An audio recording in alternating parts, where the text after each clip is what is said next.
Good morning सर्वांना, शुभ सकाळ.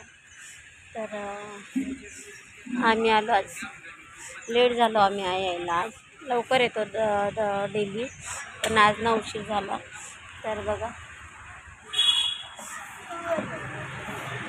हो, तर या डब्यामध्ये मेथीचे पराठे आहे, या डब्यामध्ये सांबार आहे, याच्यात मेंदूवडा आहे, याच्यात साबुदाणा आहे, याच्यात पोहे आहे, याच्यात इडली आहे आणि याच्यात चटणी आहे, आपली चम्मच आणि ह्या प्लेटी.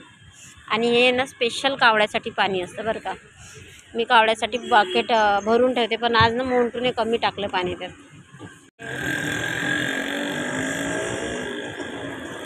बोला काका, आज की सोबत कोणी नाही तर इंजेक्शन द्यायला नाही मॅडम. हां, ते इंजेक्शन देत नाही सोबत, कोण ना कोणी पाहिजे. कोणी येणार त्या दिवशी आधी होती बायको, आज कामाला गेली. नाही ते देत नाही ते इंजेक्शन. तसं असे लय लोक वापस जातात. आज कोणी आलं त्याला बोललो सोबत. मला त्या दिवशी कुठं काय झालं, मग काहीच झालं नाही. तरी टीटीचं एक घेतलं होत नाही, तरी ते म्हणतात की सोबत पाहिजे. एकदा याच्या पप्पाला कुत्रा चावलं होता, हा पोरगा गेला, त्याने वापस पाठवलं ओळखीचं. हां, कोणी असेल तर त्याला घेऊन जावा.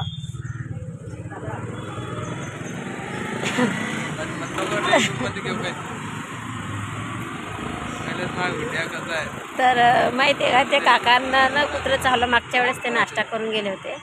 आणि काय सांगायचं, तर काय सांगायचं, हां, कोणी येऊ की नाही येऊ ना, मात्र कावळा मात्र डेली येतो.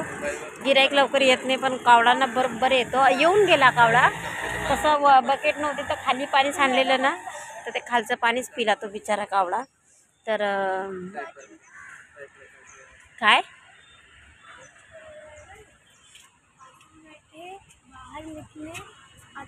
काय भेटला का कोणी? बायको कामाला गेली, पोरगा कामाला गेली. त्या दिवशी घरी पहिला दिवस होता ना, आले सगळं सोबत. बा, कोणाला फोन लावून पाय येईल कोणी. कोणी येतं आता सगळं काम. माझे कोण नाही येतं, माझी आमची फॅमिली होती. असं शेजारी ओळखीचं कामावरचं. नवीन आलो त्या एरियामध्ये मी, कोण्या एरियात? पंचशील नगरला आहे, कांजूरमार्ग. अच्छा. बघा, दवाखान्यात आलं ना, असे टेन्शन बरेचशा सणांसोबत होतं बरं का. असे प्रॉब्लेम का इंजेक्शनसाठी कोण ना कोणी पाहिजे असतं, आणि इंजेक्शन काय तसं ते देत नाही आहे. तर माहिती का, अजून एकही गिरायक आलं नाही आहे. 9 वाजलेत. आता कधी येतात गिरायक काय माहिती. गिरायकाच्या डोळे उघडून वाट पाहावे लागते लवकर, पण ती येत नाही आहे. तर माहिती का, आणि हात ना, आता खरंच सांगते, एवढे दिवस ना खूप मी असं टाळाटाळ केली, पण 2 दिवस झाले रात्रभर झोप येत नाही. रात्रभर हात दुखतो, जाम दुखतो रात्रभर हात.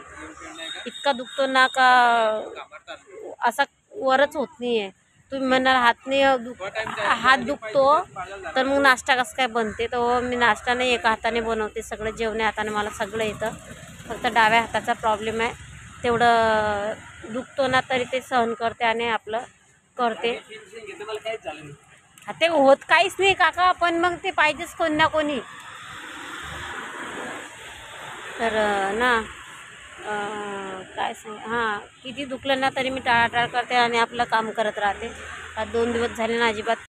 तर माहिती आहे का, 15 दिवस झाले आपला स्टॉल लावते ना, तर त्या स्टॉल लावता लावता एवढे कामं आवडता ना माझी तब्येत खूप डाऊन झाली. इतकं सर्दी, डोकं दुखू लागलं ना, आज तर डायरेक्ट चक्कर येऊ लागली. कारण जेवण पण होत नाही, सकाळचं जेवण होत नाही, दुपारचं जेवण होत नाही, नाश्ता होत नाही, आणि संध्याकाळचं पण होत नाही, काहीच होत नाही आहे. जे असलं ना तेच खाते, जे उरलं ना तेच खाते. ते खाऊन खाऊन ना वैताग आला, अर्धी बिमारी आल्यासारखं होऊ लागलं आता. तरी पण आता ना काय रे, हां, चालू ठेवायचं हळूहळू. आणि दवाखान्यात जायचं, महत्त्वाचं म्हणजे ना दवाखान्यात जायचं आता. कारण दवाखान्यात गेल्याशिवाय पर्याय नाही आहे. आणि इथे नाही जात, म्हणजे मी या हॉस्पिटलमध्ये नाही जात सहसा. आमचा फॅमिली डॉक्टर ना, मी त्यांच्याकडेच जाते. तिकडे गेली ना तेव्हाच मला वाटतं का आपण दवाखान्यात आलो, नाही तर नाही आलो. हे ते बसलेले जे दिसतात ना ते काका, त्यांना कुत्रं चावलं आहे म्हणून नाश्ता केला आणि ते बसले इंजेक्शनसाठी. ते कसं इंजेक्शन देतात ना, त्यासाठी कोणी ना कोणी रिलेटिव्ह लागतं. ते रिलेटिव्हची वाट बघता इथे बसून. हळूहळू व्यवस्थित करण्याचा प्रयत्न, सगळं व्यवस्थित व्हायला पाहिजे. तर गावी जाणार, बहुतेक गावी जाणार किंवा इथे दवाखान्यात जाणार, मी कुठेतरी जाणार. काय काय होतं काय माहीत, काय सुचत नाही, काय बोलावं ते सुचत नाही. आणि ना नाश्ता बनवला तो मी, मला एवढी चक्कर यायची सकाळी, तरी तो कसा तरी मी चक्करमध्ये ना नाश्ता बनवला, सगळं काय बनवलं आणि आली आपलं. तर